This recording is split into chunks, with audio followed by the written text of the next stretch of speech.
Hey everybody, Tony D. Little Jones on the couch sleeping somewhere. Wanted to talk to you a little bit about some articles coming up. The Congress is grilling the various tech giants of Silicon Valley. Unfortunately, like a lot of YouTubers, I think it's a little too little, too late. Um, these guys have been censoring mostly conservatives, so although some other people too, for their political views. Twitter has been massively guilty of this. Google, I suspect, is guilty of it. Um, I've told you my own experience with Google.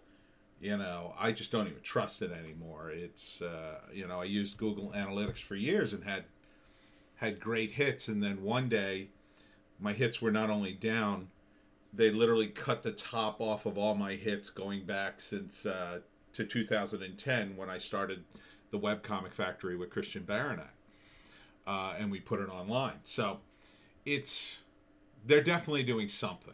And on the one hand, the libertarian in me says, well, that's fine. I mean, they're making money. But on the other hand, I think they are misleading their customers and the people that work either with them or for them or whatever. So, in the case of YouTube, you have a lot of content creators like myself, and I'm relatively new, but there's been people on it for years. And, they were essentially they were defrauded in my view. In my view, it's a kind of fraud to promise one thing and then deliver another.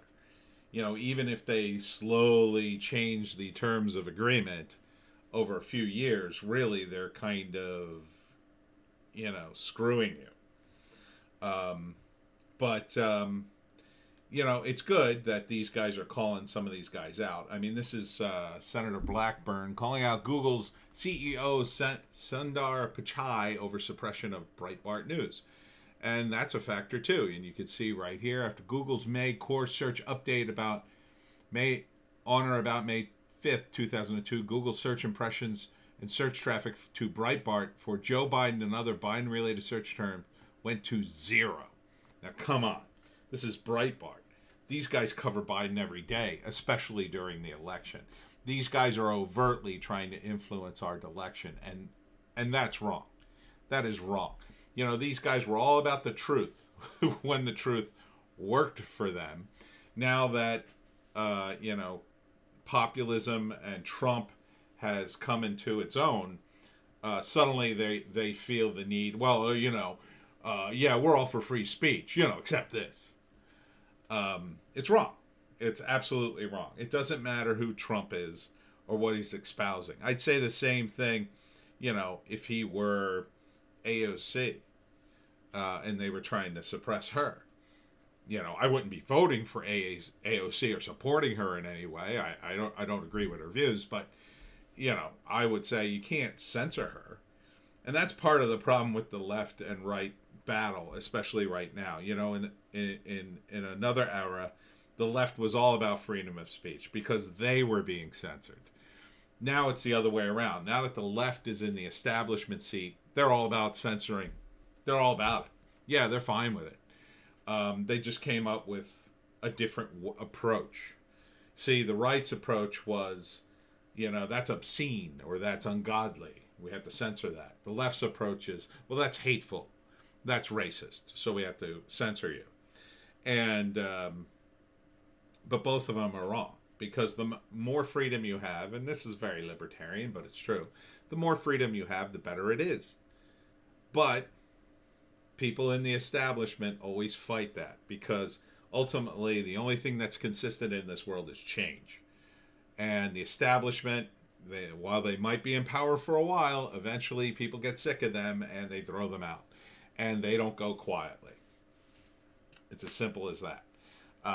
They get corrupt.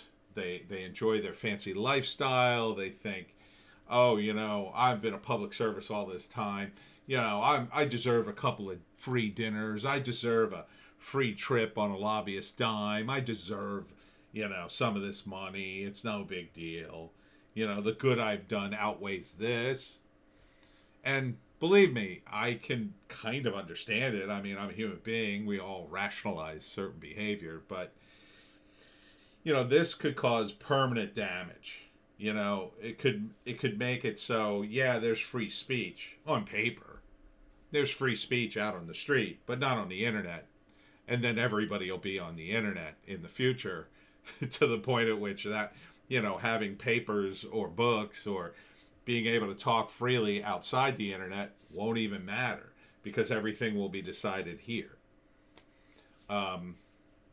So we need more freedom, not less. I'm glad these Republicans are calling it out, but again, too little, too late, I think. Another one is Ted Cruz. He confronted Jack Dorsey, and Jack Dorsey is particularly bad in my view. The Google guys, they've, at least you got to give them some credit with YouTube, although they're slowly ruining it. They still have a fairly good platform. They're kind of trying. They're trying not to be evil still, but they're slowly destroying it. BitChute wouldn't exist if YouTube had kept its TOS basically the same. Now, recently they've just added this extra little bit of I don't know what you'd call it, a database stuff where when I upload my video, I choose sort of general topics that my video touches upon to help, I assume, the algorithm to sort things better and to determine whether or not there should be ads on it. And sometimes they overrule you and sometimes they don't. The problem is they tend to like everything I've reported. I'm not a reporter, but everything I've talked about in terms of the Biden laptop or Antifa, boom, knocked down. In fact, probably because I said Antifa, forget it, done. I'll be on limited ads, whatever that means. I mean, I guess I'm still making some pennies as opposed to the major pennies I was making. But, and the things with copyrights get flagged and sometimes they don't. And I got flagged really hard in the beginning and now I'm not getting flagged. But so they're just inconsistent. But they seem to try to evolve. But BitChute and all these other platforms wouldn't even exist if YouTube have just stuck to it and just let every crazy rando make his videos. Look, you don't have to listen to him. I'm not always right. There's a guy in my comment section named Hans who's calling me out on the National Pulse article I talked about. Look, I'm not a reporter. I'm not a journalist. I talked about the National Pulse article. It's an article. Now, he says it might be fake. He might be right. I don't know. Look pretty real to me. We'll see probably in the next week or two if it comes out. I mean, you never know when this stuff comes out. I mean, so much is pouring out of the Hunter Biden laptop. The stuff that came out of the National Pulse, it may very well be fake. I don't know. I don't think so. It sounds like an awfully big fake thing to say, well, the audio is totally fake and somebody imitated Hunter Biden. But, I mean, it could happen. I'm sure there's a computer program that fake it. You could sample a voice and make it say anything you want. But, with this scandal, it's so epically huge. I wouldn't want to report anything fake. I mean, I wouldn't want to, ruin the actual real news that's in the laptop. But, ultimately, this is just my opinion. And it's most people on YouTube. It's just their opinion. They're just here talking about stuff, trying to work it out. We all are. And you could agree with it or not, I happen to think that Biden's very corrupt. I mean, he was in Congress for 47 years. The evidence has piled up. He's been caught in lies. He was caught in lies back in the 80s. He was caught plagiarizing back in the 80s. He did the crime bill, and that's a disaster. And he's been caught on tape saying, oh, yeah, I'm going to get rid of fracking. And fracking's bad. And then recently just turned it all around because they realized, oh, my God, we can't get rid of fracking. So, I think the guy, Trump's been caught in lies too, but they're not the same. It's different when you say, I've got the world's biggest head, and you don't really have the world's biggest head, but you're kind of a carnival barker that way. That's what Trump is. He's kind of a carnival barker. So I can forgive some of his lies if most of those lies are just bluster, or he's just like showing off in front of the Chinese or the North Koreans or whatever. But I haven't seen a lie where it's like, hey, we promised X and we delivered Z. He's promised to build a wall and do all these things, and he's done a lot of them.